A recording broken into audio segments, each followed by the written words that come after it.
radio stations at Door County DailyNews.com. We're at the Door County Maritime Museum. We're joined by Executive Director Kevin Osgood and Deputy Director Sam Perlman. And we've been joking around. What do you get?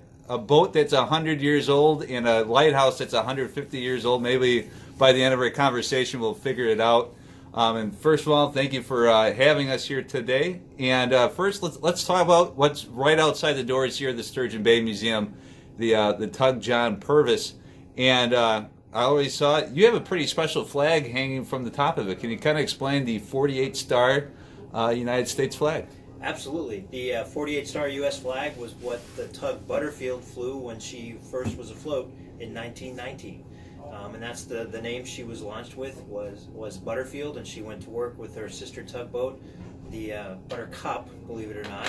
And so they went to work, and the Butterfield came here to the Great Lakes and was working on the post-war economy and she did all kinds of things, towing logs, large batches of logs. In the 40s, when it looked like we were going back to war, she did as well. She became LT-145 and left the Great Lakes and actually went out through the St. Lawrence Seaway, down through the Gulf of Mexico, and through the Panama Canal up to Seattle, where she had a crew of some Coast Guardsmen and some Army personnel, but she was an Army boat as LT-145 and brought supplies to the Aleutian Islands. So if you've watched Deadliest Catch, you know what it's like up there in the Bering Sea. Well, our little tugboat ran supplies back and forth for Army garrisons on the Aleutian Islands, back from Seattle up to the Aleutians and back again. And then after the war, she came back to the Great Lakes and went back to being the Butterfield, but then was purchased by the Rowan Steamship Company, renamed the John Purves for the general manager of the Rowan Steamship Company, and she worked again on the Great Lakes and was later refitted with diesel engines and continued to work on the Great Lakes, and then she was sold off to another company, and we were able to get her back and put her through quite a significant restoration. She's got a very colorful history, and if you come aboard for a tour, especially some of the more detailed nuts and bolts tours that we're offering in this year, for people to come on and spend twice as much time aboard the boat and go to some interesting spaces where people don't get to go on the regular tours and learn a little bit more. And what are some of those spaces that people are going to be able to check out during those nuts and bolts tours? Well, you get to see almost every space during a regular tour, but you don't get the time to spend and look at some of the details of her. In the engine room, specifically, there's a couple places. The main switchboard panel, on the back side of that switchboard panel, got, I don't know how many hours of restoration it took, but I believe Bob Perlowitz, the former chief engineer of the boat, who spent almost 20 years aboard the boat, or I think maybe more than 20, did the restoration work on the main switch panel. So on the back side of that, you could see the main electrical system of the boat and how it was wired, and it's all just completely restored. On the after end of the engine room, there's a bulkhead, and there's some great stories that go with that bulkhead. I call it the Titanic bulkhead because it's not watertight. It only goes to about that far from the overhead. So if it were to be filled with water, water can come over the top. And they used to use that as ballast when they were working in the 50s, 60s, and 70s on that tug. They would fill that compartment with water. And Mr. Perlowitz tells some great stories how they wouldn't tell the new guys that was the ballast tank.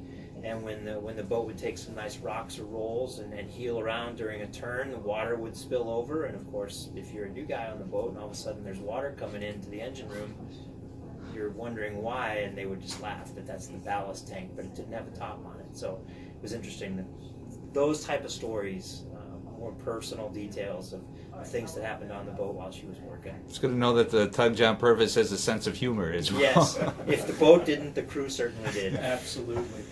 During the time that it was owned by the Rowan Steamship Company, 1956 to about 1980, the Purves was known as the most powerful and strongest tugboat on the Great Lakes. So it was a very well-regarded ship during its time. It came to the museum in 2003 after it was decommissioned. It took about 5.5 years of restoration work. As Kevin said, tens of thousands of hours that went into that restoration, and it has been obviously the largest artifact in our exhibit and in our collection as our floating exhibit and we've hosted over 54,000 people on tours in the 10 years that it's been open to the public. And that restoration work is an ongoing process. They put in those tens of thousands of hours to get her to a point where she could become something that guests here can tour. But there's probably 12 to 15 people out on the volunteers on the tug right now, readying her for the season. And that type of work happens all year long to keep the tug in a condition where people can come aboard and see her. And if people want to come to the museum and check out the Tug John Purves, what do they need to know? Just go ahead. The tug is open for tours every day, May through October. As long as we have a docent available, and we generally have a docent available every day, that tour is available to anyone who wants to come to the Sturgeon Bay Maritime Museum. And the nuts and bolts tours, that's a separate thing altogether, probably some different times for that as well. Yes, you can go online and look into when those times are and actually sign up for or get your tickets. There's about 8 or 10 special dates and times throughout the summer season where those nuts and bolts tours will be available.